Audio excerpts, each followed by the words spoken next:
Hello, everyone, and thank you for joining, and welcome to the final session of the conference, The Hidden Hero: How Can a Net Zero Food System Be Delivered to the Benefit of People and the Planet?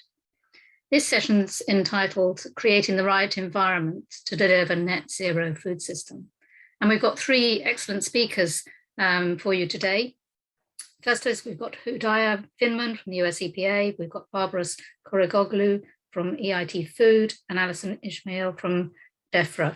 And each of them are going to discuss what they see is going to be important to help create a right policy environment to deliver net zero food systems around the world. And to provide a little bit of context, both WRAP and UNEP research suggests that change is needed across the supply chain, ranging from zero deforestation, decarbonizing heat, and reducing food loss and waste. And I'm sure that we're going to cover quite a lot of ground during the course of our discussion this afternoon or this morning, depending on where you are. So creating the right environment is really important. I've been working for the last year, really, on the Food System Summit, and the policy environment is really fundamental to actually achieving a sustainable food system.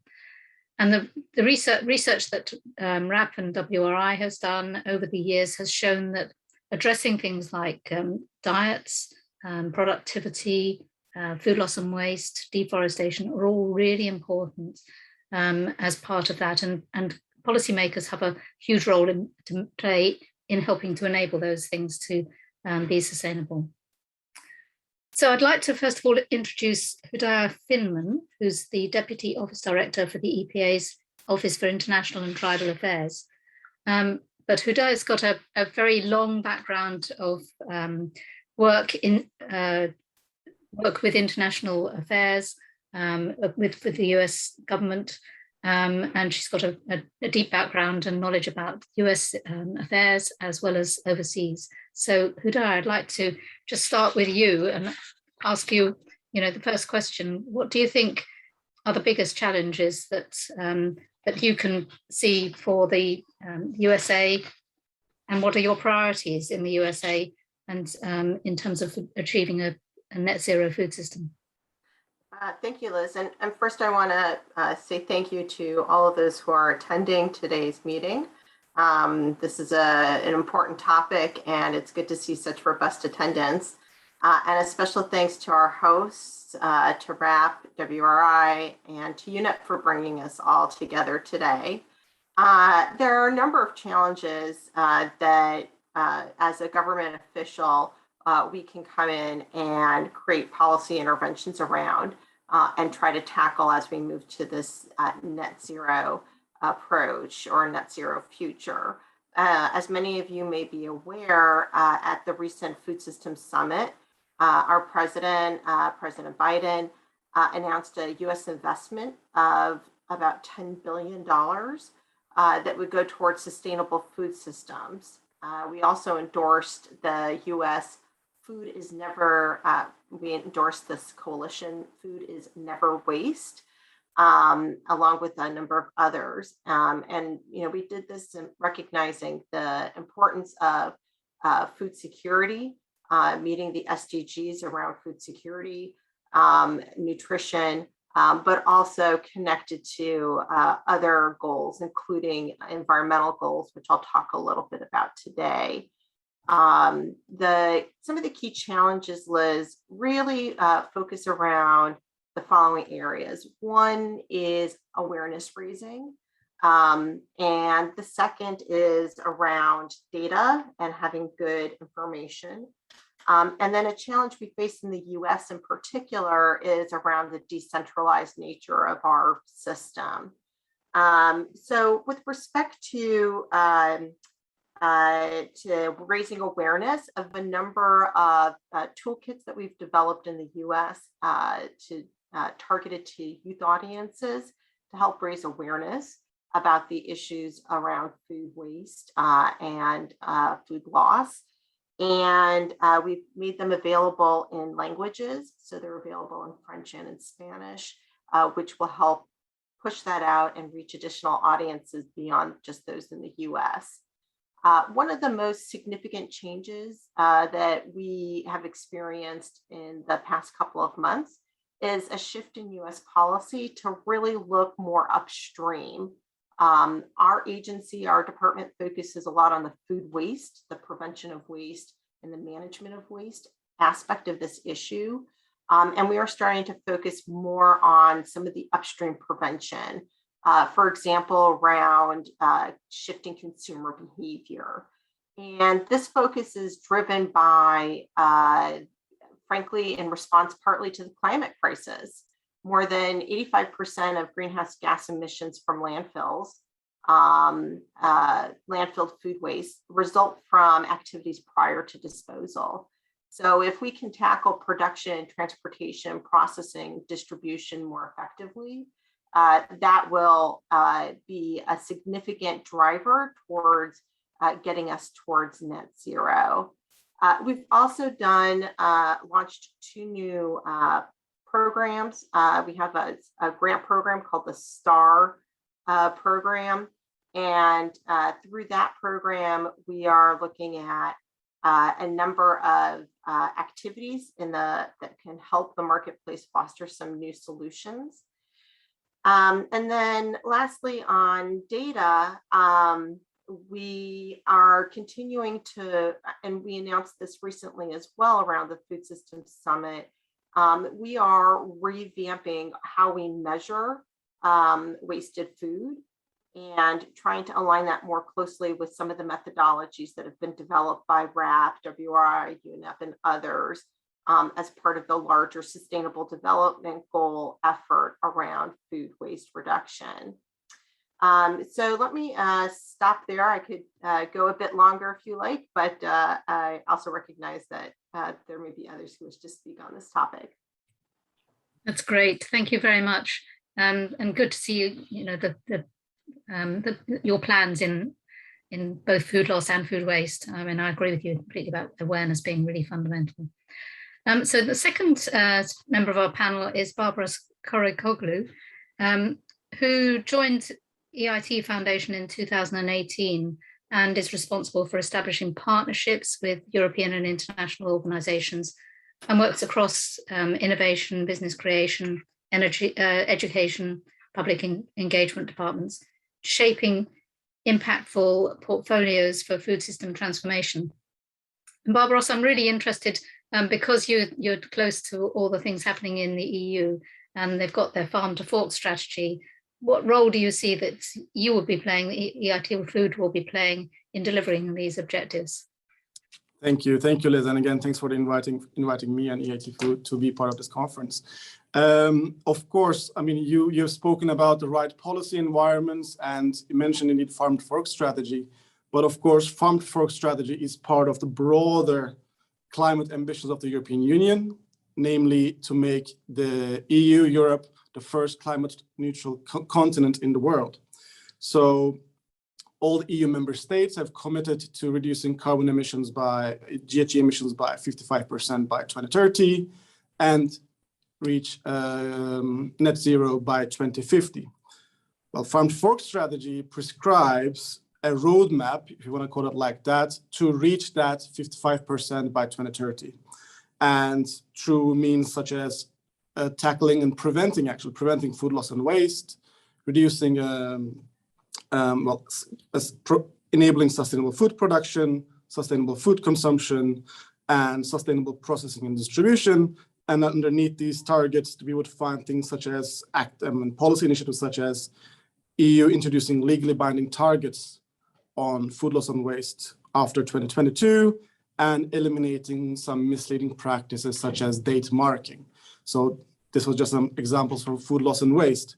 We have also other prescribed targets by the European Union, namely 50% reduction of use of chemical synthetic pesticides, 20% reduction of use of chemical fertilizers, and the EU has an ambition to convert at least a quarter of EU agricultural land into organic farming, all with the ambition to make the continent climate neutral by 2050, but at least tackle the emissions by 55% by 2030. Well, When it comes to EIT Food, we have been given the mandate by the European Union to transform the food system back in 2017. So we are a public-private partnership with a political mandate, and we work with our 260 partners coming from industry, SME, civil society, university, research institutes. And by providing a pre-competitive environment, we are actually enabling innovation. And our approach to innovation is quite systemic. We have a systemic approach to innovation. So by it, we mean technological innovation, social innovation, managerial, institutional policy. So we are really having a systemic look at what needs to be changed, and then we invest with our partners in developing solutions in these areas. So just to give some examples, again, some collaborative innovations that we do. So for example, early on this year, we have launched a Carbon Plus Farming initiative with global partners, so World Economic Forum and all the major agrochemical companies. We are producing a roadmap, a farmer journey to help farmers transition to regenerative carbon farming. Similarly, we have developed in the last 2 years an environmental label for food products. We know, for example, under the Farm to Fork strategy that the European Commission will make it mandatory for all food products to bear a single label. So we have been working on it since 2018, 19 really, and we are launching the pilots now. And this label will really put on the market, on all food products we are going to consume, an easy to understand label, an informative label, and not a static label, in the sense that it will provide incentives to producers, distributors, traders, whoever is involved in the food production and distribution chain, the right incentives to improve their operations so that those slight, even slight or larger reductions can be reflected on the food product. So it'll be a dynamic label for consumers. So, but of course, we also invest with our partners in education activities. We know that without reskilling or upskilling European society, it could be professionals or citizens, we will not be able to have a bottom-up change, transformation, which is what is really needed. We also work on the trust aspects of food. We know that consumers don't necessarily trust innovations. We have very low uptake of innovations by the European society. So we are working on the trust element. How can we make innovation more trusted? How can we make the food more trusted? And so forth. And it goes without saying that, of course, if we are to deliver benefits for people, planet, prosperity, we also have to create economic value for Europe. So we support also emerging startups, innovative startups that produce really tangible solutions to tackle malnutrition and sustainability aspects of food and scale them so that their solutions are scaled and integrated into larger scale operations. So this is really a nutshell of how we find ourselves in this policy innovation nexus, and I'll be happy to answer more questions if there are any. Thank you very much. I'm sure there will be lots of questions. And it's clear that the EU has got a very clear plan about what it's doing and is progressing down that and showing a lot of good examples that others can learn from. So our third panelist is Alison Ismail, who is Director of Agri-Food Chain at Defra, where she's been in that role since October 2018. And before that, she held a number of roles in different government departments and the NHS, working on issues such as clinical negligence, children's healthcare delivery, offender management, and schools improvement policy. So very wide range of policy experience. Alison, what do you see as the key policy priorities for helping to deliver a net zero future for the food system, and what's currently planned? Thanks, Liz. And I just echo the previous two speakers in saying this is a fantastic opportunity. It's great to be here and great to see such turnout on something like this. And by the sound of it, it's been a really varied and excellent session so far. So thank you very much for inviting me. Just to give you a little bit of background, for those who might not be quite familiar with our UK government setup, I work at Defra, which is the Department for the Environment, Food and Rural Affairs, which obviously includes farming. And the directorate that I run at Defra covers responsibility for the whole of what we call the agri-food chain. So very much picks up that emphasis that we just had described on farm to fork. The idea being that we want to look, working with our stakeholders and for ministers, in as integrated a way as the whole food supply chain, to get that holistic view, but also to avoid the policy cliff edges, which we know can be so persistent if we're not extremely careful to manage them. So Defra is the government department that leads for government on climate change adaptation. BEIS, which is our energy department, leads on mitigations, but within government, we have responsibility for net zero in the agri-food sector. And I have a team that leads on agri-climate issues and our contribution to net zero and our carbon budgets, as well as broader food sustainability. So that's my angle, but I say that by way of a bit of context so that, again, you can understand a little bit about how UK government fits together, but also just to give you a flavour of the sort of issues that my team's also working on at the moment are things like supply of carbon dioxide to the food chain, adequate access to labour to keep our food supply chain going as we run into the festive season, into Christmas, because I think it illustrates the challenge but also the opportunity of thinking about all these food chain issues in a integrated way, and how we can achieve our net zero goals while also trying to achieve all those other goals we want to, which in our case is all around, indeed, the themes that other speakers have picked up around health, sustainability.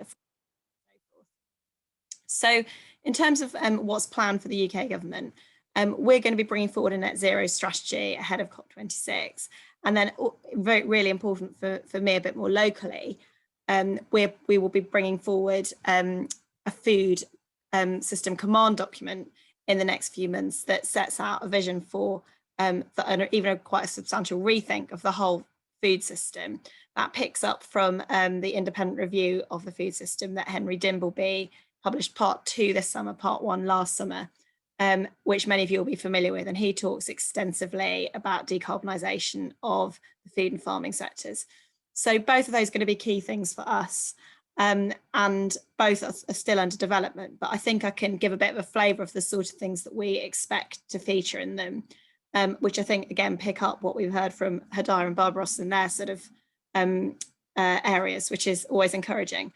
So as I say, we're going to bring forward those documents based on net zero as an absolute key organising principle of everything we do.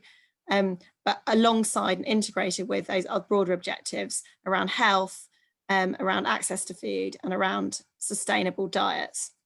So the kind of things that will feature there for us really involve doing everything we can to step up action to meet the legally binding targets we also have towards net zero, and to deliver the carbon budgets that are set for us. Having left the European Union, we're now, as you know, moving away from the Common Agricultural Policy and putting into place new schemes for farmers to participate in. So Sustainable Farming Initiative, Local Nature Recovery, Landscape Recovery, all of which will be based around rewarding the provision of public goods and those environmental outcomes and carbon reduction. And we believe provide a really great opportunity to refocus our existing, but also new entrants to our food and farming sectors to contribute to net zero. There's something really important there for us about getting the overall balance right on how we use the land available to us on our island, if you like, and recognising the read across to some of those really important short, medium, long-term questions about diet and particularly consumption of animal products. That in itself links to another really important point that very much comes out in the recent report, which is around not exporting our harms. And this is something, for example, our Secretary of State for Defra feels incredibly strongly about, that, you know, we'll have really missed the point if we don't recognise that our domestic food system is anything but a closed loop, and we decarbonise locally and just import food and farming goods which are produced to lower standards. So that's going to be a massive principle. As the others have recognised, the huge thing about harnessing the power of industry. So in Defra, we have really extensive relationships with the whole food and farming industries. We think, you know, again, going back to what I think Barbaros said about it was Hodayah when she opened, the trying to isolate the role of government there. You know, that convening power is really, really important to us. So being really clear where government can add value. In our case, for example, we believe that may be driving productivity where there are innovative new products on the market, but they're not necessarily being converted and taken up. So that's just one example. But then the last one I just mentioned, because I know we'll come on to questions, is around not just that industry angle, but really harnessing that consumer angle. So that's on things like food labelling, the much broader picture actually on consumer information and data, and actually really working with consumer trends. So not just creating better access to information, but really understanding what drives consumers, and very much related to what at least one previous speaker said about, sorry, actually, I think it was you, Liz, in your introduction, young people actually being far more clued up and motivated in some of these areas, dietary choice, food waste, etc., and then really seeing how we can work with that incredibly important trend. I'll stop there, but looking forward to opening it up. Thank you. That's really good, and good to hear that bit of an overview about the way in which the UK government's thinking about these issues. I'd like to now just sort of start with some questions to all the panelists. I'll pick on one of you initially, but encourage the rest of you to answer as well. I know that one of the big themes that come out of today is the importance of collaboration, and it's also something that all of you have mentioned, is that there isn't a single silver bullet here to sorting out to getting to net zero. So we need to have a good mixture of things, but also having a collaborative approach. What do you see as the biggest challenges to creating this policy environment? I don't know, Hodayah, do you want to go first? I don't think you've got your camera on yet, but hopefully yes, there you go. Okay. Yes, I'm back and unmuted.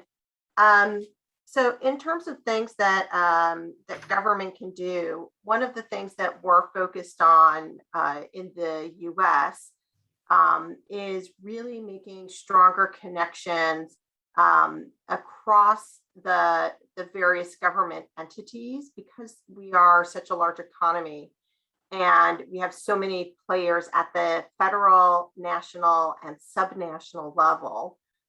We really need to do and sort of amp up our efforts to really connect all the way through those layers of government.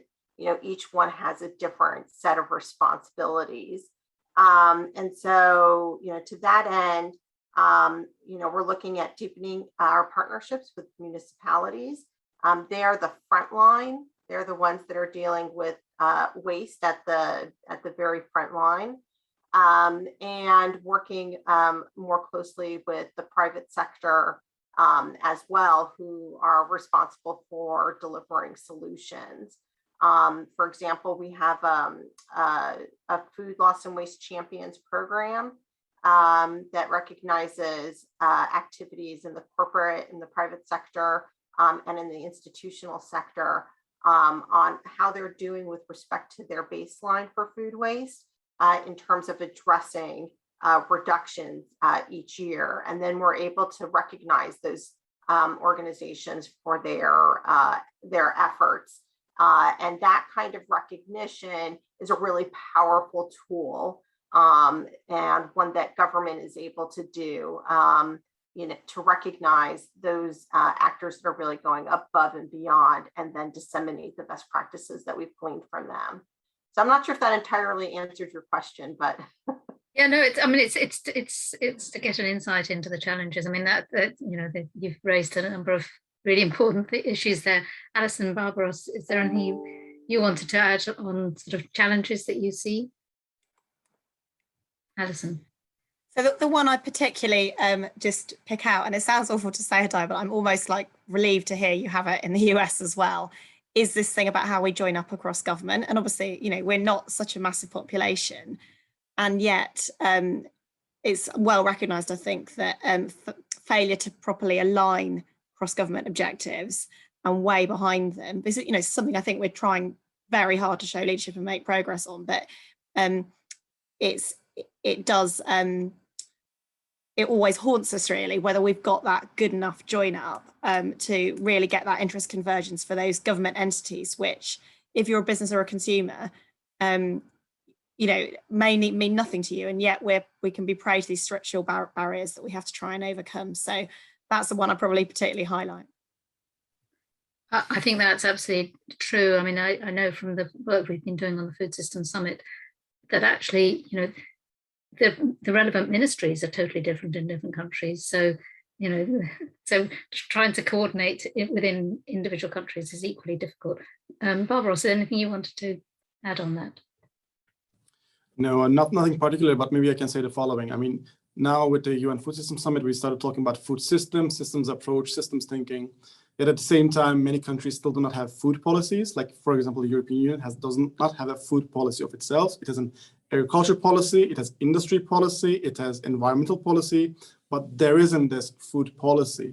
So, and again, Liz, what you pointed out is absolutely right. So how can we make different parts of the system work together to deliver benefits and really look food holistically from farm to fork, but also, you know, what we say from gut to back again. So how can we integrate different policies together and how can we make them more impactful? And then, of course, how can we share best practices, policy lessons across continents, across countries? That is, I think, massively important. Thank you. One of the questions from the audience, how do you all feel about, I mean, everybody's mentioned the role of the consumer here. How do you feel that we can encourage people to adopt more healthy diets and reduce food waste through policy interventions? I don't know if Alison, you want to have a first shot at that one. I'll have a first shot. I mean, this is probably a kind of slightly pat answer, but I think, like so many of these things, it has to be a mixture of carrot and stick. So in the UK, for example, we've done huge amounts of work between Defra, Department of Health and Social Care, and industry to work on a policy around how we manage promotions of high fat, salt and sugar foods. And we're bringing forward regulations which are going to come in over the next year or two, which will mean that there are limits to things like 2-for-1 promotions that you can do in the immediate vicinity of the checkout, because we have good evidence that you know, that doesn't drive people to shop economically. It drives people to buy more of those products and sort of eat them on the way home. And you know, we can learn particularly from what we've done on child obesity and nutrition. You know, it's a step change really to be bolder and do that for adults. But we've worked with industry to get that into a state that it meets the health objectives, but also feels deliverable for industry. So that, if you like, is an intervention that, you know, you might put in the stick category, where we think there's a good case, particularly protecting our health system for those sort of interventions on health.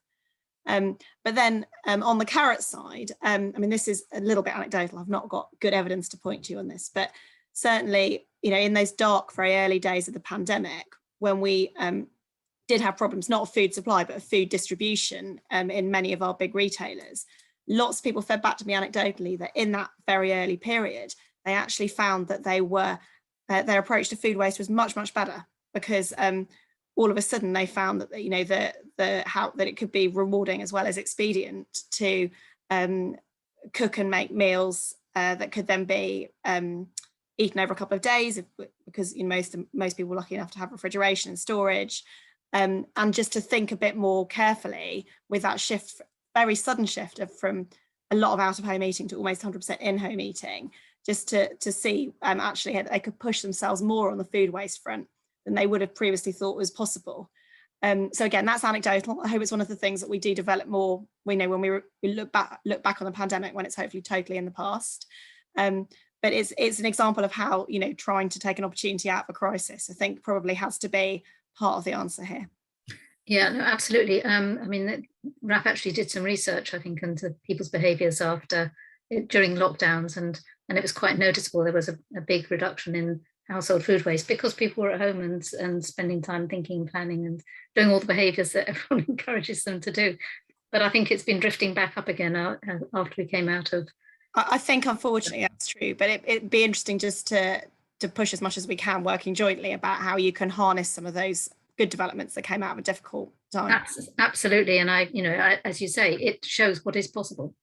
Hodayah, I don't know if you've got any thoughts on consumers. Absolutely. So consumers aren't a monolith, right? So there are going to be different levers that incentivize different types of consumers to action.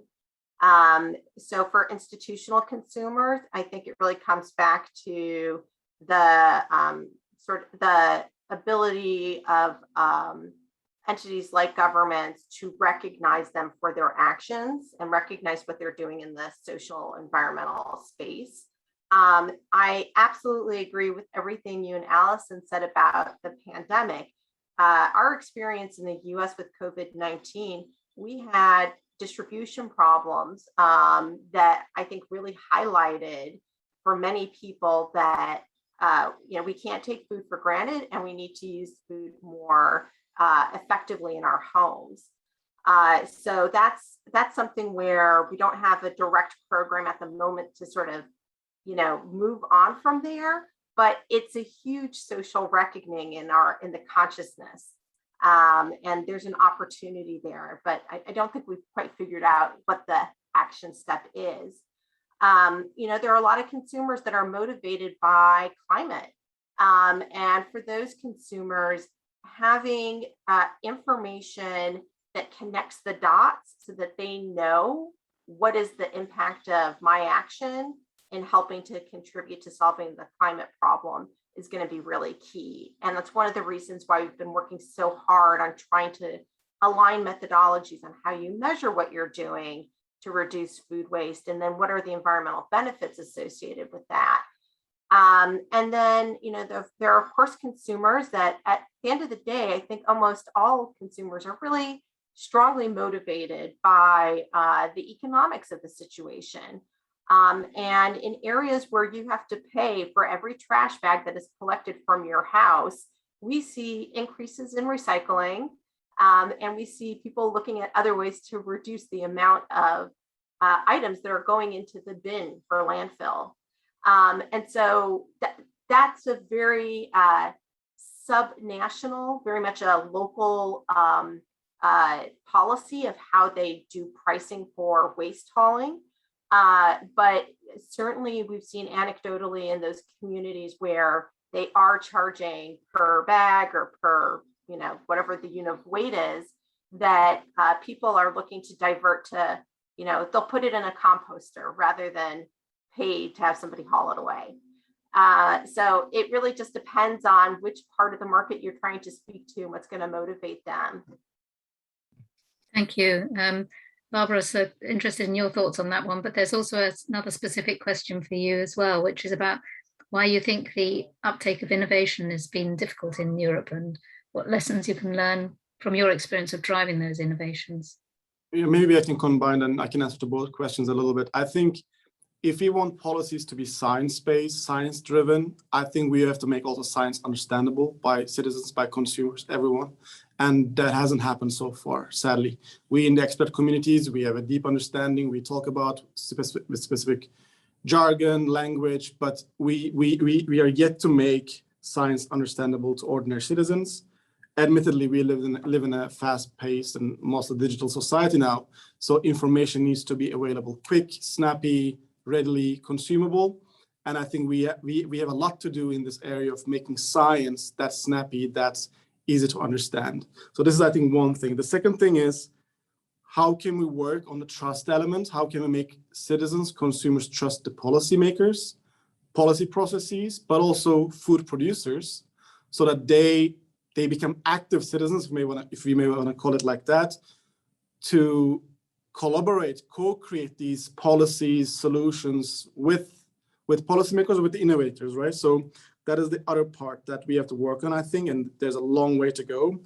And I think the most important part, I think both Hodayah and Alison mentioned, it is the awareness. So we should be able to give consumer citizens the right tools means education so that they become more aware of the food that they consume, so they can again activate themselves to be participants to these processes, be it policy or innovation. So from that point of view, I think there's still a long way to go.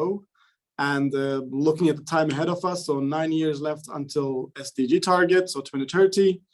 And we know, for example, I mean, the food production is such a thing that we're in 2021, the seeds and the products and agri-chemicals, for example, it has all been sold and the contracts concluded also for 2023. So we actually have perhaps less than 7 years to reach our targets.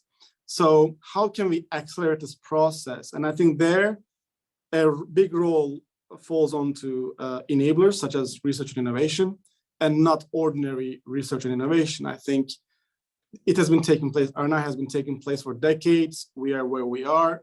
I think with the Systems Summit this year, Food Systems Summit this year, and the systemic approach, I think we should talk more about responsible research and innovation, right? So that when we produce a solution, when there's a research, when there's an innovation, it does not only solve that point problem, it's not a point innovation, but it's a system solution. So there are no negative externalities, so that it creates actually co-benefits instead of negative externalities. So it tackles perhaps malnutrition and environment at the same time.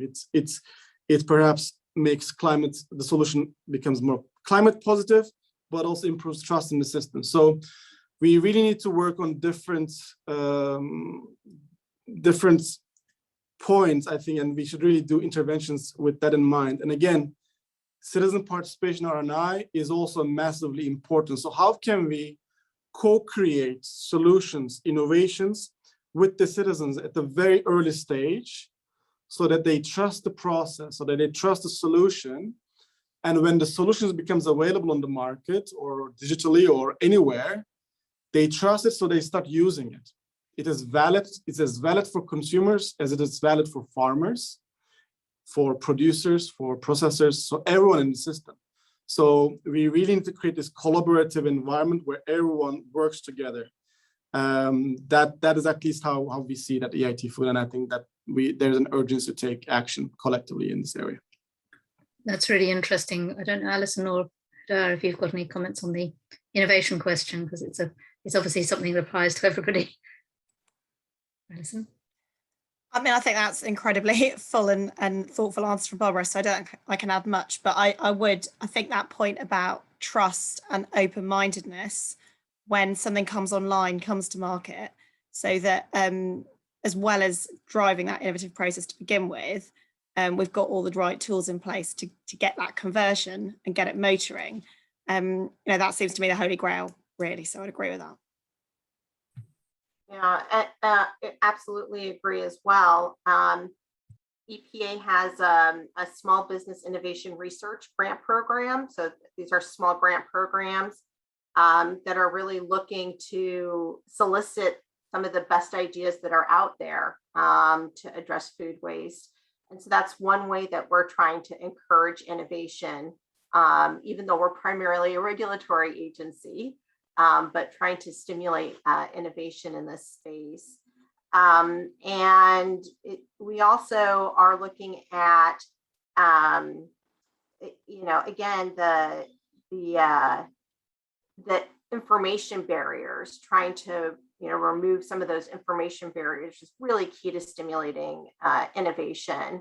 To that end, we have a report coming out this fall that's going to have more concrete information, more data on the environmental impacts associated with food waste. So the more we can do to ameliorate information barriers that others that maybe aren't environment agencies can do to ameliorate barriers to capital, to really spur innovation, the better we're going to be at innovation. Yeah, totally agree. Thank you. There's another really interesting question that's come in. I'm going to push it to Alison first, because you talked when you were talking, talked about the importance of understanding what are the impacts within our own island of the UK and not just exporting all the problems overseas. How do you think you can use interventions to drive measurement of key indicators such as Scope 3 emissions, and what are your focuses in terms of key indicators and how you can use policy to help with that? So I suspect that just reflecting on my own sort of knowledge levels rather than anything that might be going on more widely in government, that this is where actually we should be learning a lot from what some of our international counterparts are doing in terms of that holistic and sort of wide-ranging set of measures. Because I think we're very willing to look at sort of mandatory reporting, quite strong interventions to try to understand some of this. But obviously, the wider you cast your net of what you're measuring, the harder that becomes. I think that the one thing I would just kind of bring out under this kind of topic, I guess, and in some ways this is where we may be in a kind of slightly unique position, is just the importance of new trade deals here and of trade in general. Obviously, we're in this unusual position in the UK that we are, having left the European Union, pursuing some new trade deals. There's a huge thing there about accountability, about what we're looking for, about how we keep all our different objectives in sync, I guess. And that's something we're working really hard to understand as we go, and learning from, as well as negotiating with our international partners. Thank you. Hodayah, Barbaros, I don't know if you've got any learning to share back on your experience of metrics and indicators, or whether we're all trying to learn from the get-go. Hodayah. This is an area that's been central to us for a number of years now. And I spoke earlier about measuring and the importance of getting good methodologies out there. I think there is a lot of work underway, for example, through the UN Statistical Commission, on how to report on target 12.3, which is reducing food loss and halving food waste by 2030. And it's a struggle even for advanced economies. I can't imagine what it must be like trying to come up with the right data and methodologies for every country in the world. So this is a key challenge that we are working on pretty actively, and there will be more to do in this space. For as long as I'm probably going to be talking about food waste or food loss.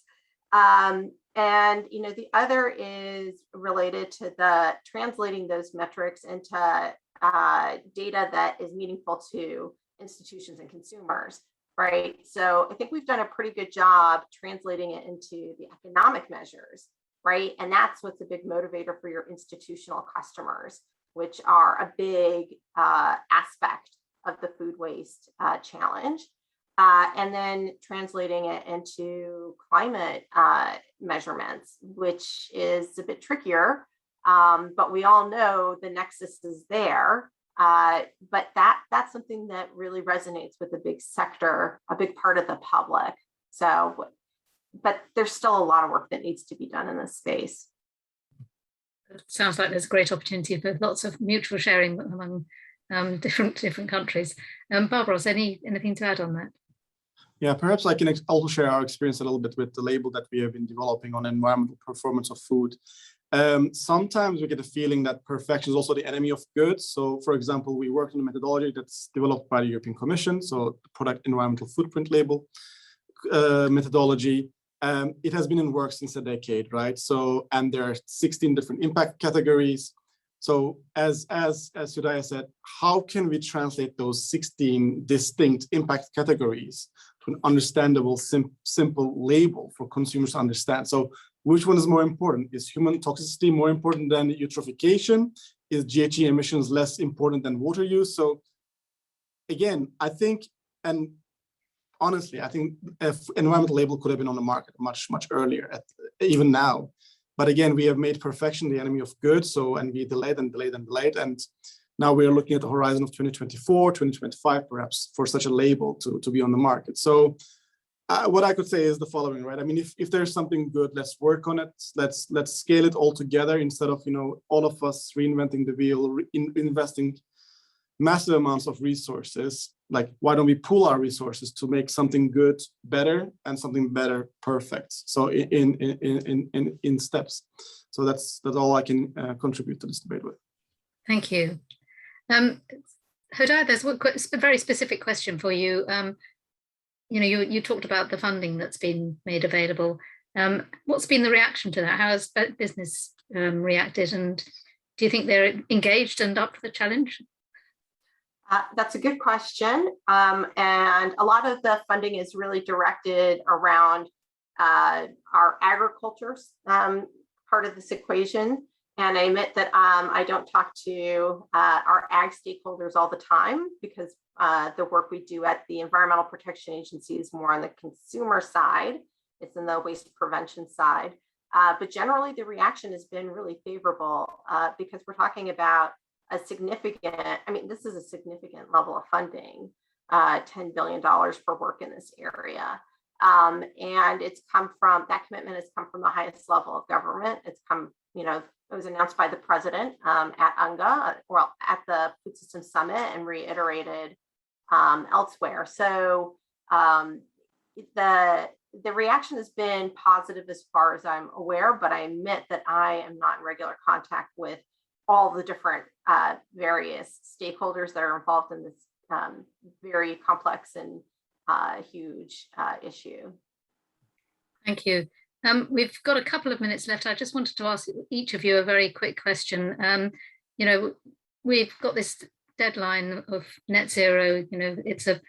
It's a looming challenge, and it's not going to be easy to achieve. Are you optimistic? Are you concerned? Does it keep you awake at night? Alison? Both of those. It definitely keeps me awake at night. As a sort of a citizen and a parent, as well as a government official. But I also am optimistic because, I've seen the strength of the leadership, the strength of the collaboration, the strength of some of the innovation that's coming through, however imperfectly we're currently bringing it online.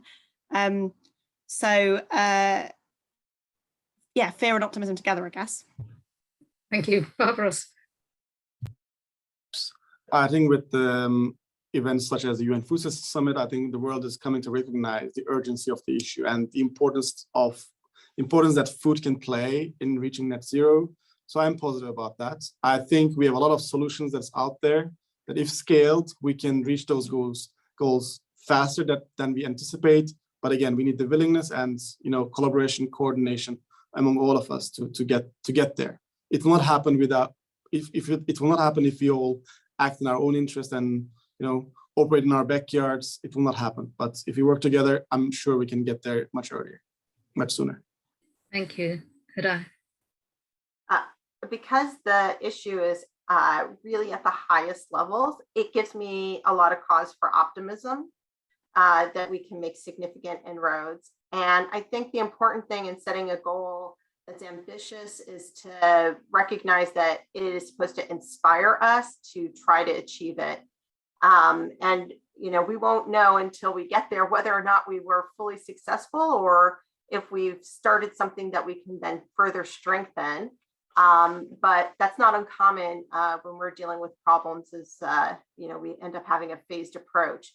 So the answer is I don't know what the future holds, but I have a fair sense of optimism given how high profile the issue is, and how much people at the very top levels of entities across the US are really focused on this issue. Thank you very much. And I'd like to thank all of our excellent speakers, Hodayah, Barbaros and Alison, for such a thoughtful debate and some very stimulating answers.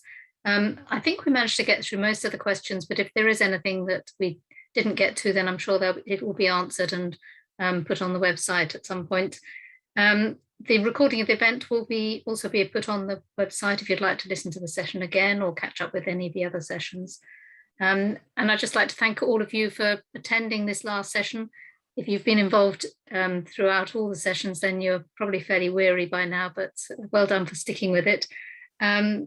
It's been a pleasure to moderate this last session, and I'd like to now hand over to Marcus Gover, who's a dear friend and Chief Executive of WRAP, to make some closing remarks. Marcus. Thank you very much, Liz. Well, we're now at the end of this global conference, the hidden hero. How can a net zero food system be delivered to the benefit of people and planet? And as Chief Executive of WRAP, I'm very pleased to close it. A big thank you to our co-hosts, UNEP and WRI. A big thank you to all our speakers and to all of you for listening and asking such good questions. I've been incredibly impressed by all our speakers and by the level of debate and by the engagement from delegates. But together with WRI and UNEP, we wanted to follow on from the Food Systems Summit and show how reforming the food system is a powerful weapon, a hidden hero in fighting climate change. So how did we do? Well, we started with the challenge of achieving net zero. We talked about food being missing in action at COP. And James Lomax told us that 2 years ago, we would have said food was the hidden hero, but now he thought it was the obvious hero. We then looked at the food system overall with new research from WRAP and UNEP giving us the detail of where the greenhouse gas emissions are and where we need to focus. And we'll share the links to that report later on the website. We then dived into farming and we looked at things like regenerative agriculture, and we talked about the need to measure more. And we also talked about the power of collaboration. Session 4 looked at the supply chain, and we heard that businesses need to lean in to affect change and to work with partners through the supply chain. We heard about the importance of speaking about what we have done rather than what we plan to do, and the importance of great stories for the public that they can get their arms around.